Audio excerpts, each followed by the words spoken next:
वेगवान घडामोडी पाहूयात थोडक्यात।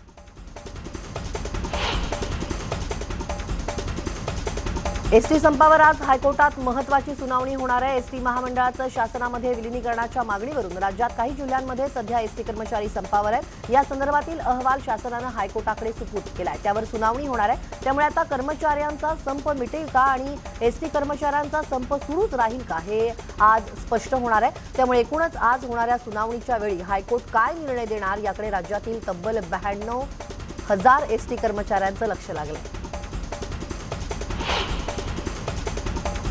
दिशा सालियांच्या मृत्यू प्रकरणावरून उडालेला धुळा काही केल्या शांत होताना दिसत नाहीये। राणे कुटुंबियांनी दिशा सालियांच्या कथित आत्महत्या प्रकरणावरून शिवसेनेला चांगलंच धारेवर धरलंय। त्यातच आता भाजप आमदार नितेश राणे यांनी एकामागून एक 4 ट्विट करत दिशा सालियन आणि निलंबित पोलीस अधिकारी सचिन वाझे यांच्यात कनेक्शन असल्याचा दावा करत खळबळ उडवून दिली आहे। दिशाला ज्या काळ्या रंगाच्या मर्सिडीज कारमधून मालाडला नेण्यात आलं ती वाझेची आहे का असं नितेश राणेंनी सुचवलंय।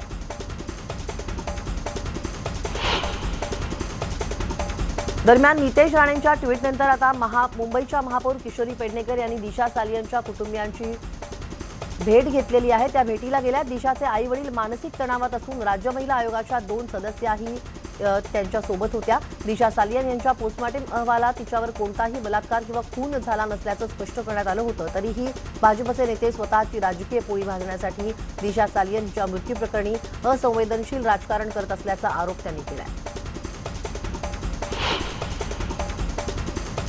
शिवसेना विरुद्ध राणे संघर्ष भीषण होऊ लागलेला आहे। या संघर्षात आता मुंबईच्या महापौर किशोरी पेडणेकर यांनी उडी घेतली आहे। मृत्यूनंतरही दिशा सालियनची बदनामी करणाऱ्यांच्या विरोधात कारवाईची मागणी किशोरी पेडणेकर यांनी केली होती। पेडणेकरांनी याविषयी राज्य महिला आयोगाच्या अध्यक्षा रुपाली चाकणकर यांना पत्र लिहिलं होतं।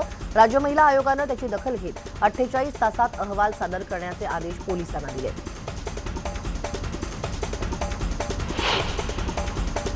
केंद्रीय मंत्री नारायण राणेंच्या अडचणीत वाढ झाल्याची माहिती समोर आली आहे। राणे यांच्या जुहू इथल्या बंगल्यात मुंबई महापालिकेला अनधिकृत बांधकाम आढळलं असल्याची माहिती सूत्रांनी दिली आहे। राणेंना आज MRTP 53 अंतर्गत नोटीस बजावण्यात येणार असल्याची माहिती आहे। 5व्या मजल्यावरील रिफ्यूज एरियामध्ये बांधकाम केल्याचं समोर आल्याचं सूत्रांकडून कळत आहे। महापालिकेनं मंजूर केलेल्या आराखड्याप्रमाणे बंगल्यात किरकोळ प्रमाणात अंतर्गत बांधकामात बदल झाल्याची माहिती न्यूज 18 लोकमतला सूत्रांनी दिली आहे। समीर वानखेडेंच्या अडचणीत वाढ झाली असून ठाणे पोलिसांनी वानखेडेंना समन्स बजावलाय। समीर वानखेडेंना हजर राहण्याचे आदेश देण्यात आले। उद्या हजर राहण्याचा आदेश देण्यात आलेला आहे। उत्पादन शुल्क विभागानं ही कारवाई केली आहे। वानखेडेंनी अज्ञात वयात बारचं लायसन घेतलं होतं।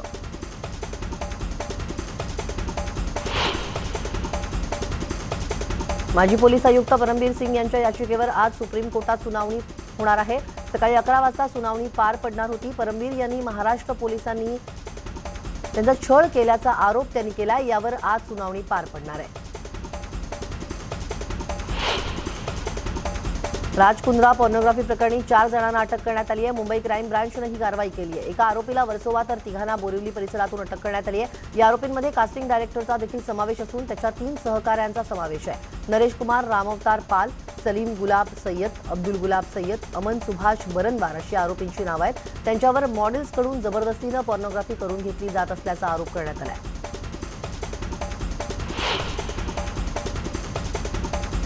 अहमदनगरच्या कर्जतमध्ये राधाकृष्ण विखे पाटील आणि राष्ट्रवादीचे आमदार रोहित पवार यांची भेट झाली आहे। कर्जत येथील गोधड महाराजांच्या पालखी सोहळ्याच्या निमित्तानं दोघेही एकत्र आले होते। तर यावेळी दोघांनी एकमेकांसोबत गप्पा देखील मारल्या। विशेष म्हणजे पवार कुटुंब आणि विखे पाटील कुटुंबाचा संघर्ष संपूर्ण राज्याला परिचित आहे। मात्र रोहित पवार विखे पाटलांना थेट गाडीपर्यंत सोडायला गेले होते, तर दोघांना गप्पा मारताना पाहून उपस्थितांच्या भुवया उंचावल्या।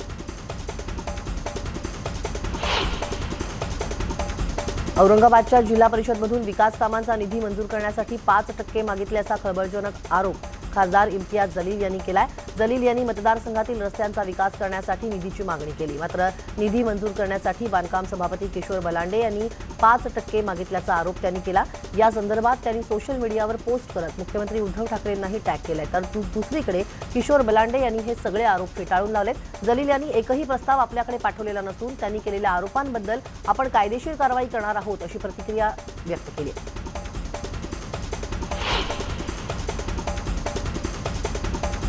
माणुसकी जपणाऱ्या आणि आदर्श घालून देणाऱ्या अधिकाऱ्यांची ही बातमी आहे। कोरोनामुळे दोन्ही पालक गमावलेल्या बालकांची जबाबदारी महसूल अधिकाऱ्यांनी एकमुखाने स्वीकारली आहे। जुळ्या मुलींचं नाशिकचे जिल्हाधिकारी सूरज मांढरे यांनी पालकत्व स्वीकारलंय। प्राजक्ता आणि कावेरी या दोन जुळ्या मुलींचे वडील भानुदास साबळे यांचा 2 वर्षांपूर्वी कॅन्सरनं मृत्यू झाला। याच घटनेला वर्ष उलटत नाही तोच आई शांता साबळे यांचाही कोरोनामुळे मृत्यू झाला।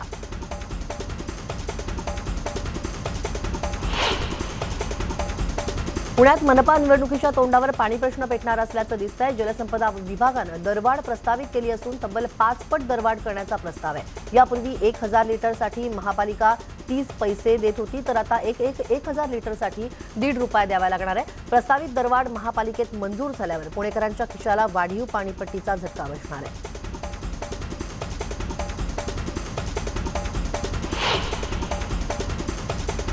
मुंबईच्या कलिता विद्यापीठात ग्रंथालयाच्या आतील दुर्दशा पाहिली तर लक्षात येईल। मागील 60-70 वर्षांपासून जपलेल्या दुर्मिळ पुस्तकांच्या विद्यापीठाच्या ग्रंथालयात खजिना आहे आणि हा खजिना पूर्णपणे खराब झालाय। हजारो पुस्तकं पूर्णपणे खराब झाली आहेत। काही पुस्तकांना वाळवी लागली आहे तर अनेक पुस्तकं रद्दीत जमा करण्याची वेळ आली आहे। ग्रंथालयातील मराठी भाषा विभाग हा मागील 4 वर्षांपासून पूर्णपणे बंद होता। या मराठी पुस्तकांची अवस्था सुद्धा इतर पुस्तकांप्रमाणेच झाली आहे।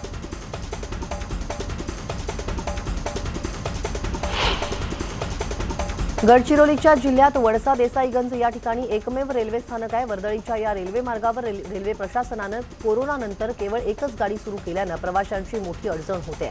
मध्य प्रदेश आणि तेलंगणा राज्यांना महाराष्ट्राशी जोडणारा रेल्वे मार्ग या ठिकाणी गाड्याच नसल्यानं गैरसोयीचा ठरतोय। वडसा इथं शेकडो भाकप कार्यकर्त्यांनी प्रवासी गाड्या सुरू करण्याच्या मागण्यांसाठी आंदोलन केलं। तसंच या मागण्या मान्य झाल्या नाहीत तर रेल रोकोचा इशारा सुद्धा भाकपच्या नेत्यांनी दिलाय।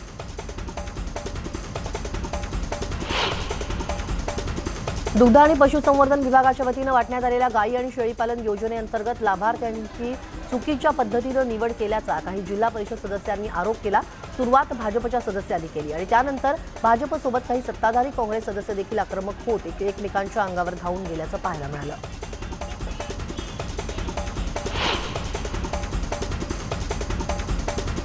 जुने शहर पोलीस स्टेशन अंतर्गत येणाऱ्या मोठ्या पुलावरून एका तरुणानं उडी मारून आत्महत्या केली। अकोल्यातली ही घटना आहे। तरुणाची ओळख पटली नसून त्याच्या हातावर अमर असं नाव दिलंय। एका तरुणानं मोठ्या पुलावरून उडी मारल्याचं कळताच बघ्यांची गर्दी या ठिकाणी जमली होती। पोलिसांनी पंचनामा करून तरुणाचं शव उत्तरीय तपासणीसाठी शासकीय रुग्णालयात पाठवलंय।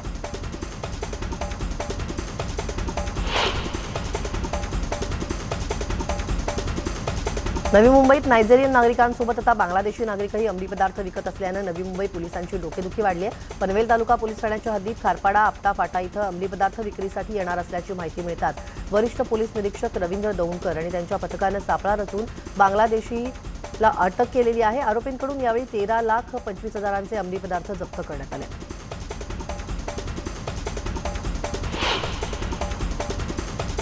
यवतमाळ जिल्ह्याच्या तरोडा गावात जादूटोण्याच्या संशयावरून एका कुटुंबावर हल्ला करून घर जाळण्यात आलं।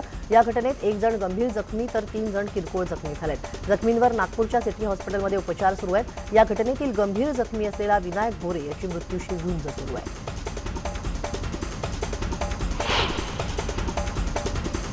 बीड जिल्ह्यातील देवस्थान आणि वक्फ बोर्ड जमीन घोटाळ्याची व्याप्ती दिवसेंदिवस वाढतीये। त्यामुळे बीड जिल्हा 6 गुन्हे या विरोधात बीड जिल्ह्यात दाखल झालेत।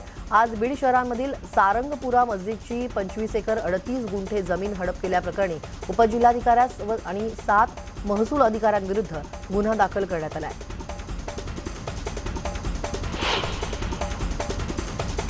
पत्रकारितेच्या क्षेत्रात नामांकित प्रशिक्षण देणाऱ्या संस्थेचे संचालक अनिल कुमार सौमित्रा हे पुन्हा एकदा वादाच्या भोवऱ्यात अडकलेत। अमरावती येथील IIMC मध्ये कार्यरत एका मागासवर्गीय प्राध्यापकाला अनिल सौमित्र गेल्या वर्षभरापासून मानसिक त्रास देत आहेत। विद्यार्थ्यांना अपमानास्पद ते वागणूक देणं, कॉलेजमधील कार्यक्रमांमध्ये सर्वांसमोर शिवीगाळ करणं इत्यादींची तक्रार विनय सोनुले यांनी फ्रेझरपुरा पोलीस ठाण्यात दाखल केली आहे।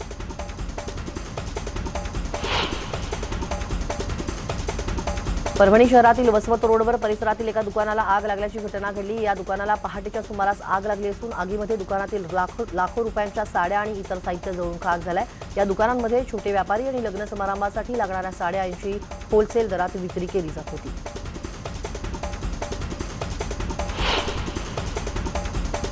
बुलढाण्यात एसटी बसला अपघात झाला असून या बसमधील 16 प्रवासी जखमी झालेत. जखमींना ग्रामीण रुग्णालयात देऊळगाव राजा इथं उपचारार्थ दाखल करण्यात आलंय. भरधाव बसचा ताबा सुटल्यानं या बसनं उभ्या असलेल्या ट्रकला धडक दिली आहे.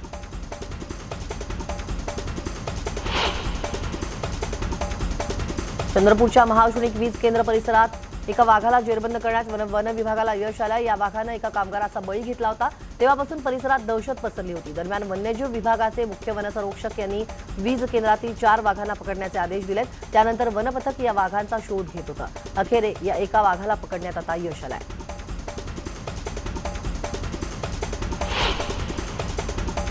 चंद्रपुरातील वाघ आणि बिबट्या हल्ले प्रकरणावरून पालकमंत्री विजय वडेट्टीवार प्रशासनावरती संतापलेलं असल्याचं पाहायला मिळालं. चंद्रपूर महाऔषधिक वीज केंद्राच्या सभागृहात त्यांनी जिल्ह्याची उच्चस्तरीय आढावा बैठक घेतली. वन विभागानं नागरिकांना वाघ आणि बिबट्या दिसल्यास माहिती देण्यासाठी टोल फ्री नंबर जारी करण्याच्या सूचना दिल्या. ठाणे जिल्ह्यातील शहापूर येथील वेहळोली गावातून बर्ड फ्लू हद्दपार करण्यात जिल्हा प्रशासनाला यश आलंय. असं असलं तरी गाफील न राहता प्रशासनानं कोम्बिंग ऑपरेशन करत वेहळोलीसह 1 किलोमीटर परिघातील परिसर हा पुन्हा पिंजून काढला. यावेळी कुठेही त्यांना कोंबड्या सापडलेल्या नाहीये. त्यामुळे निर्जंतुकीकरणानंतर पुढचं पाऊल म्हणून आता परिसरातील 60 पाळीव डुकरांच्या रक्तांचे नमुने घेण्यात आले आणि ते तपासणीसाठी पाठवण्यात आले.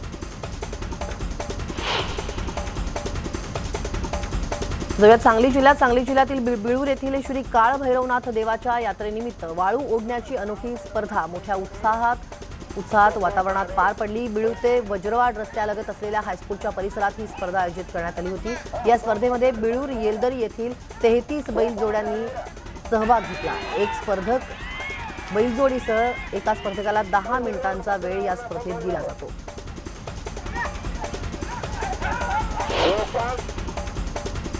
या बातम्यांसह स्पीड न्यूजमध्ये वेळ झाली एका छोट्याशा ब्रेकची. पण ब्रेकनंतर इतरही काही घडामोडी पाहायच्या तेव्हा कुठेही जाऊ नका. पहा फक्त न्यूज 18 लोकमत.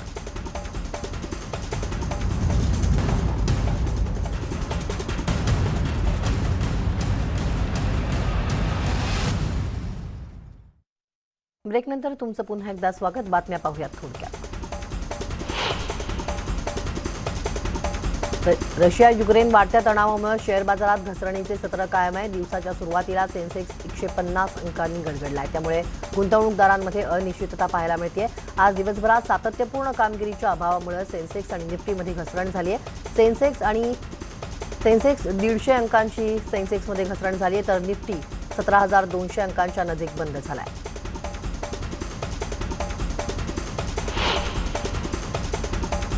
बिहारचे माजी मुख्यमंत्री लालू प्रसाद यादव यांची प्रकृती गंभीर असून त्यांना रांचीतील रुग्णालयात दाखल करण्यात आलं आहे. चारा घोटाळ्यातील डोरंडा कोषागार प्रकरणात लालू प्रसाद यादव यांना 5 वर्षे कारावासाची शिक्षा सुनावण्यात आली आहे. मात्र कोर्टाच्या निकालानंतर लालू प्रसाद यादव यांची प्रकृती बिघडली असून त्यांच्यावर रांचीतील रुग्णालयात उपचार सुरू आहे.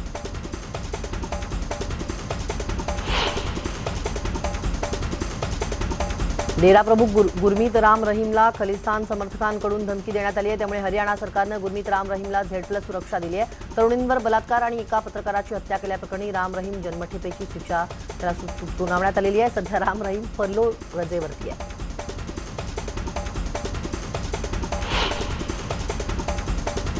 आगामी मान्सूनबाबत शेतकऱ्यांना दिलासा देणारी ही बातमी आहे. स्कायमेट या खासगी हवामान संस्थेनं वर्तवलेल्या अंदाजानुसार 2022 वर्षात मान्सून सामान्य राहणार असल्याचा अंदाज वर्तवण्यात आलाय. सरासरीच्या 97 ते 104% मान्सूनचं प्रमाण राहणार असल्याचा अंदाज वर्तवण्यात आलाय. ही बाब शेतकऱ्यांसाठी दिलासादायक असून स्कायमेटच्या अंदाजानुसार यंदा चांगलं पर्जन्यमान राहणार आहे.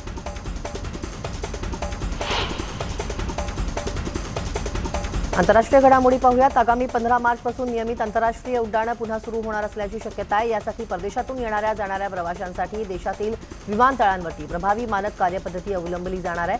भारतातील नियोजित आंतरराष्ट्रीय प्रवासी उड्डाणांवर 28 फेब्रुवारीपर्यंत बंदी आहे.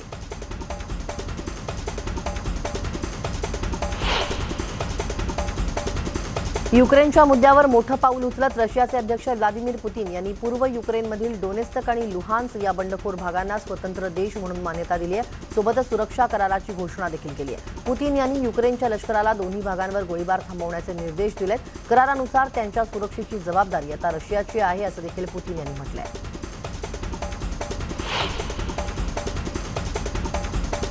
दादासाहेब फाळके आंतरराष्ट्रीय चित्रपट महोत्सव पुरस्कार जाहीर झालेले आहेत आणि दाक्षिणात्य चित्रपट पुष्पा द राईज या याला यंदाचा सर्वोत्कृष्ट चित्रपटाचा सन्मान मिळालाय. अभिनेता सिद्धार्थ मल्होत्रा आणि अभिनेत्री कियारा अडवाणी दिग्दर्शित शेरशहा या चित्रपटाला सर्वोत्कृष्ट चित्रपटासाठीचा दादासाहेब फाळके आंतरराष्ट्रीय चित्रपट महोत्सव पुरस्कार प्रदान करण्यात आलाय.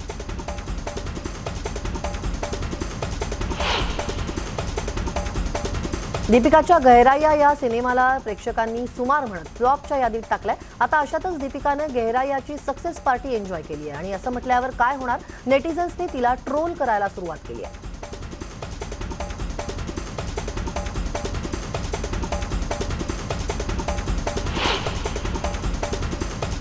या बातम्यांसोबतच स्पीड न्यूजमध्ये वेळ झाली. इथेच थांबण्याची. ताज्या बातम्यांच्या अपडेटसाठी पहा फक्त News18 लोकमत.